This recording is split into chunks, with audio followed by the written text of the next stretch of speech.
Universal Design for Learning, or UDL, is an instructional principle that encourages the designing and execution of lessons and instruction to be modified to fit the needs of every student in the classroom, no matter their specific ability.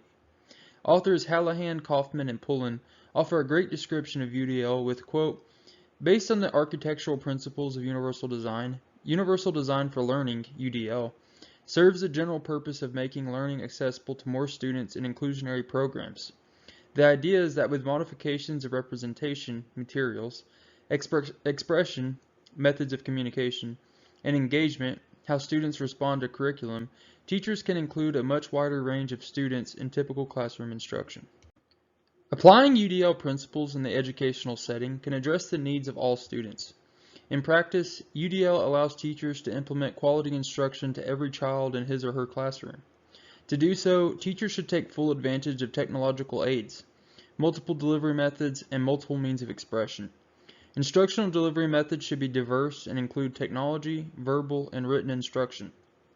Every student learns differently, and thus, teachers should use as many delivery methods as possible. Washington University author Bergstaller writes of this in his article with, quote, "Use a variety of accessible instruction methods. Example, use multiple modes, for example, lectures, collaborative learning options, hands-on activities, web-based communications, educational software, fieldwork, etc. to deliver content and motivate and engage students," end quote. Teachers should also ensure that plenty of opportunities are available for the teacher to provide feedback for the student's work, and vice versa. To any teacher wishing to implement UDL principles into their curriculum, they must first understand the UDL guidelines. There are 4 main UDL guidelines: engagement, representation, action, and expression. Engagement is an integral part of education. Engagement can also be one of the biggest challenges facing educators. Every student learns differently, and a wide variety of instruction is necessary to ensure that each student feels engaged in their education. CAST, an organization dedicated to UDL, describes engagement in a great way with, quote, "In reality, there is not one means of engagement that will be optimal for all learners in all contexts. Providing multiple options for engagement is essential," end quote. Representation is the UDL guideline that is designed to remind teachers that students perceive content in many different ways. Educational material should be written, spoken, and demonstrated as much as possible to ensure that every student has a potential to learn. Action and expression is the final major guideline for UDL. This guideline serves to remind teachers that many factors can have an impact on how a student communicates and expresses themselves. Many students may suffer from communicative disabilities, while many may find writing challenging. By remembering this guideline, teachers can ensure that students are afforded time and materials to better express themselves. Once an educator understands the UDL guidelines, they can begin looking at different types of instructional approaches to UDL. Here are a few great ways to do this. Teachers should try and find ways to relate instruction and activities to the lives of students. Quote, "In an educational setting, one of the most important ways that teachers recruit interest is to highlight the utility and relevance of learning and to demonstrate that relevance through authentic, meaningful activities," end quote. They should also try to use technology to incorporate visual aids into their instruction. Quote, "Information conveyed solely through sound is not equally accessible to all learners, and is especially inaccessible for learners with hearing disabilities, for learners who need more time to process information, or for learners who have memory difficulties," end quote. Students may struggle to remember large amounts of information that has been consumed rapidly. This is especially true for students with certain disabilities.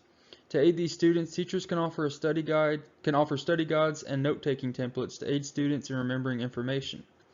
Quote, "This scratch pad for maintaining chunks of information where they can be accessed as part of a comprehension and problem solving is very limited for any learner and even more severely limited for many learners with learning and cognitive disabilities," end quote. UDL and the use of evidence-based strategies can influence and be used to improve professional practice and student outcomes.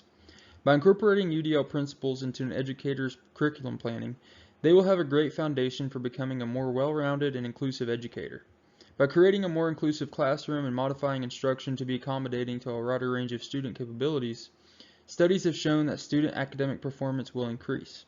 Quote, "Results of this analysis suggest that overall, UDL-based instruction has the potential to increase engagement and access to general education curriculum for students with disabilities and improve students' academic and social outcomes." Here are 5 wonderful resources related to UDL statistics and approaches that ideally benefit teachers. The first resource is on UDL guidelines. The resource comes from an organization called CAST, and this resource is fantastic for understanding UDL fully and finding great examples for how to implement them. Next, we have a source from Hensley and Huddle. This resource offers readers great explanations of how UDL can be implemented in special education and ways for school administrators to encourage UDL among their staffs. Next up, we have a resource from Bruckner and Nunn. This resource is an interview with a UDL expert who explains the benefits and misconceptions about UDL. Next, we have a resource from Schwartz that is dedicated to helping educators commit to the appropriate mindset that it takes to successfully adopt UDL. Finally, we have a resource from American University that offers some more great benefits of using UDL and a few challenges facing the widespread adoption of UDL in education. In conclusion, UDL is an instructional principle that encourages the designing and execution of lessons and instruction to be modified to fit the needs of every student in the classroom, no matter their specific ability. UDL is broken up into 4 main guidelines: engagement, representation, action, and expression. There are plenty of great methods for implementing UDL into instruction. 3 specific examples have been provided in relating instruction to lives of students, technology, and offering student aids and note-taking templates. We also covered how incorporating UDL into instruction can have a positive impact on professional practice and student outcomes, and we provided 5 wonderful resources to continue educating others about UDL.